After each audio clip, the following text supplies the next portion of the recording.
E aí pessoal, tudo bem? Aqui é o professor João e hoje a gente vai falar um pouquinho sobre eletrólitos. Espero que vocês estejam todos bem aí e bora para nossa aula.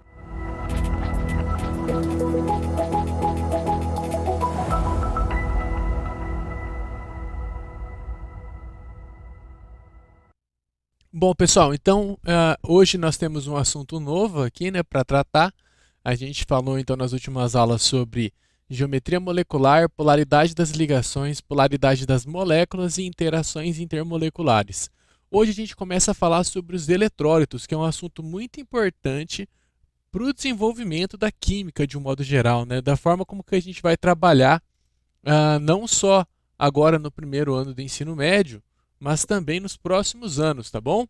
Então, bora começar a nossa aulinha, tá? O que seriam então os eletrólitos? Os eletrólitos, eles são substâncias que em meio aquoso vão dissociar ou ionizar conduzindo corrente elétrica, beleza? Então a ideia é essa: o eletrólito conduz corrente elétrica porque ele dissocia ou ioniza em água, tá bom?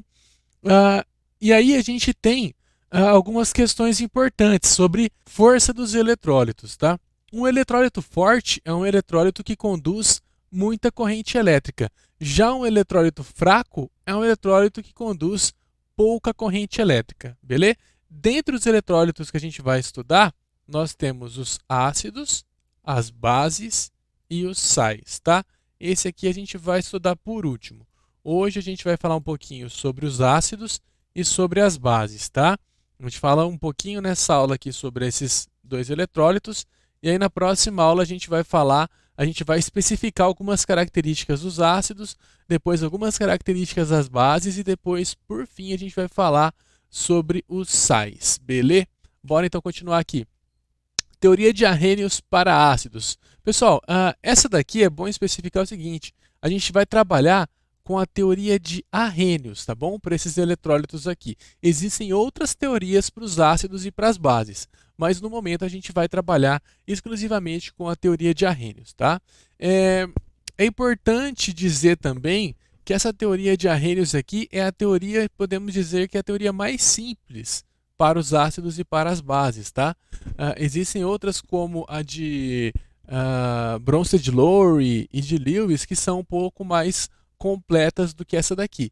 No entanto, essa teoria aqui ela é correta. Tudo que é um ácido nessa teoria aqui, de fato é um ácido em qualquer outra teoria, tá bom? Ela só é um pouco mais limitada ao meio aquoso, tá? Então, os ácidos, segundo a teoria de Arrhenius, são substâncias que em meio aquoso liberam íons H+, ou H3O+, tá?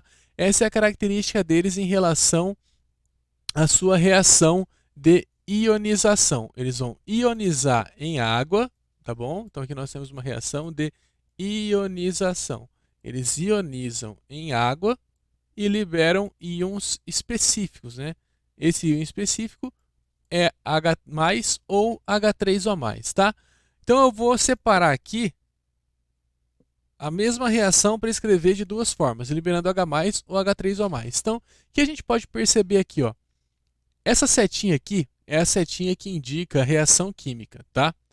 E a setinha que indica a reação química, ela basicamente separa o quê? Os reagentes dos produtos da reação, tá? Tudo que está antes da seta é reagente, tudo que está depois da seta é produto, certo? Então, aqui no caso, o reagente que nós temos é o HCl, né? E aí, basicamente, a reação de ionização, a gente vai ter uma quebra de ligações químicas aqui, tá? Então, ele vai quebrar, ele vai separar o hidrogênio do restante da molécula. Então, o HCl, ligação é rompida, e aí a gente tem a formação do íon H+, mais o íon Cl-. Por que essa formação? Porque nessa substância aqui nós temos essa característica, HCl. Considerando que o cloro ele é bem mais eletronegativo do que o hidrogênio, quando a gente coloca essa substância aqui em água, o cloro começa a puxar muito o elétron do hidrogênio para próximo dele. E aí essa ligação aqui se enfraquece e acaba se rompendo. E aí o cloro fica com os dois elétrons, o que ele já tinha, mais o elétron do hidrogênio. Por isso ele fica com carga negativa, enquanto que o hidrogênio sai na forma de H+, tá? Então, o HCl quebra essa ligação, forma H+, e Cl-, tá? Aqui, percebam que a gente tem dois hidrogênios, né? Então, quebra essa ligação dos dois hidrogênios com o restante da molécula. Como eu tenho dois hidrogênios, aqui vai liberar 2H+, tá?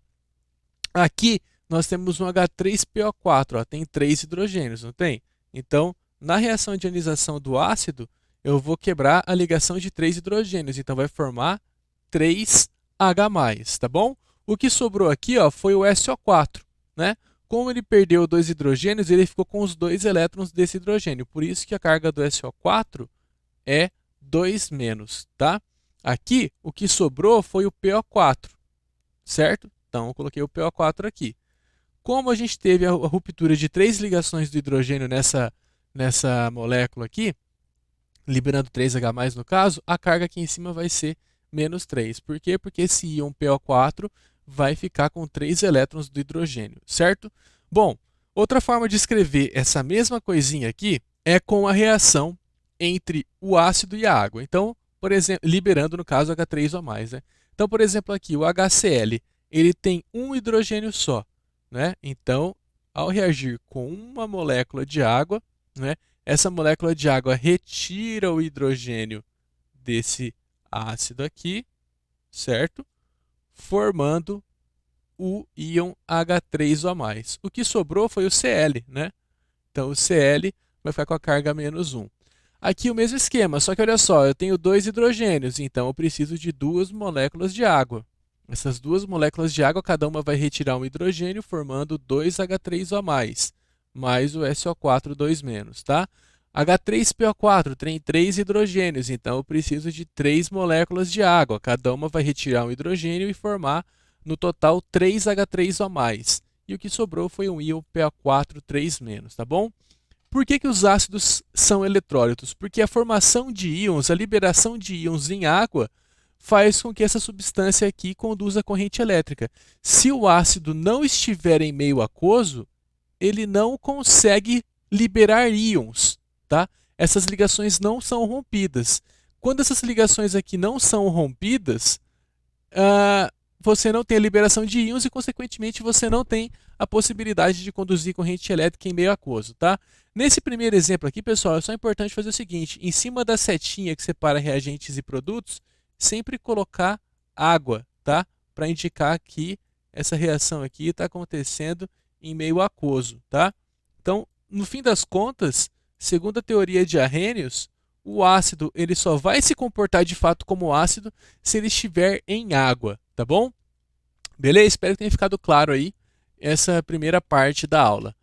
Segundo, teoria de Arrhenius para bases, tá bom? As bases, elas são substâncias que em meio aquoso dissociam-se, tá? Liberando íons OH-.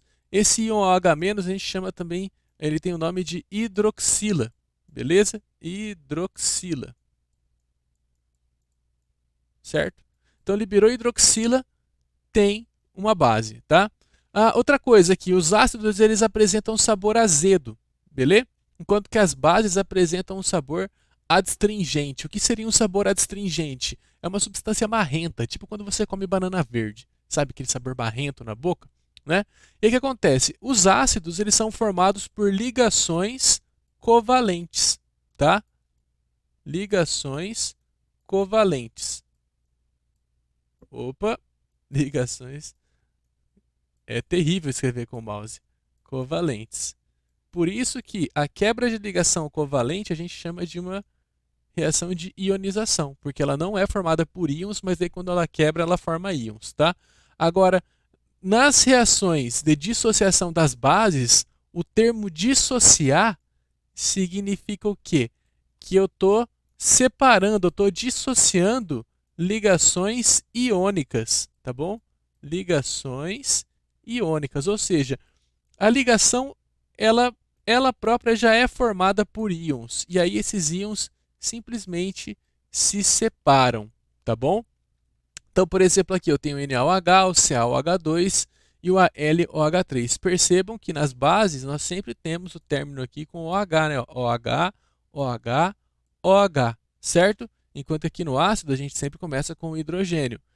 é um macetezinho para a gente ir identificando. Então, aqui mesmo esquema, separa a hidroxila do restante da molécula. Então, eu tenho uma hidroxila só, libera um OH-. Aqui, ó, separa as hidroxilas do restante da substância, né? Então, como eu tenho duas hidroxilas, vai liberar 2 OH-. Mesmo esquema aqui, ó, tem 3 hidroxilas, né? Separou do restante da substância, do composto iônico, vai liberar 3 íons hidroxila aqui, tá? Então, 1 OH-, 2 OH-, porque tem 2 aqui, 3 OH-, porque tem 3 hidroxilas aqui. Bom, o que sobrou aqui foi o sódio, né? Tem carga mais 1, por quê?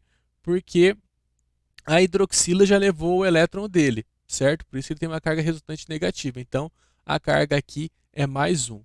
Como aqui eu tenho duas cargas negativas, né? Ó, liberou duas cargas negativas, a carga aqui para fazer esse balanço é 2+. Como aqui eu tenho 3 cargas negativas, para fazer o balanço da carga aqui, então, vai ser uma carga 3+. Ok?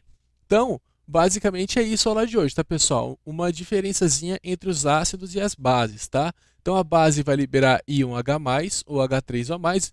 Ficou esse rolo todo aqui no slide, ficou horrível, né? Mas espero que tenha dado para compreender. Então, ó, o ácido vai liberar íon H+, certo? Ou H3O+. Vocês podem escolher se vocês querem escrever a reação desse jeito aqui ou desse jeito aqui, tá? Tanto faz, os dois significam a mesma coisa. Eu, quando eu estou fazendo algum exercício sobre ácido e base, ou pensando em alguma situação que eu tenha que interpretar em relação à presença de ácido ou de base, eu sempre faço a reação mais simples, eu sempre faço a primeira aqui, que eu acho mais fácil, tá bom?